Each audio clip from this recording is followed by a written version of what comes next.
देव देवाच्या मनाचं कसं ना कसं पूर्ण करूनच घेतो. काय ती पुढे सांगतेच. तर श्री स्वामी समर्थ मंडळी, आपल्या कुंडीतलं गुलाबाचं फूल घेऊन आपण नेमकं चाललो कुठं हे तुम्हाला शेवटपर्यंत बघितल्यावर कळेलच. सर्वात आधी आम्ही आलो कुशेगावला. कुशेगावच्या भानोबांचं दर्शन घ्यायचं होतं. आम्ही कुशेगावच्या यात्रेच्या वेळेस गावी असल्यामुळे तिथं दर्शन घेऊन आम्हाला जाता आलं नाही. मंदिरात पोहोचलो. केवढं भव्य मंदिर बांधलं आहे, डोळ्यांचे पारणेच फिटतात एवढं सुंदर मंदिर बघून. तिथं पोहोचल्यावर मस्त दर्शन घेऊन घेतलं तिघांनीही. आणि वासरमणी म्हणजेच आपले सूर्यदेवता आपल्या किरणांनी मंदिराचं खूप वर्षाव करत होते.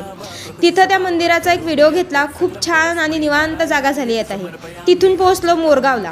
मोरगावला यायचा माझा प्लॅन नव्हता. आम्ही रांजणगावला जाणार होतो, शेजारचे ताई आणि मी.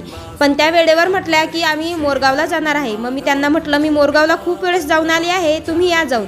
पण संध्याकाळी घरी आले आणि मोरेश्वराच्याही मनात असेल तर ते म्हटले की यूट्यूबवर आपले 1000 सबस्क्रायबर पूर्ण झाले, त्यानिमित्त आपण आज मोरगावला जाऊ.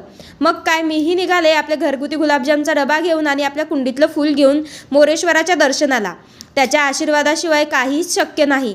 तिथं गेलो, तिथं ते अर्पण केलं. गर्दी खूपच होती म्हणून बाहेरच फूल आणि गुलाबजाम अर्पण केले. तर तिथल्या पंडितजींनी आपल्या ह्याच्यातला गुलाबजाम लगेच काढून देवाला अर्पण केला. हे बघून मनाला खूपच भारी वाटलं.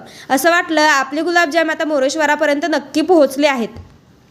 तिथल्या सगळ्या देवतांचे दर्शन घेतच होतो. मध्येच एक हा व्हिडिओ घेतला.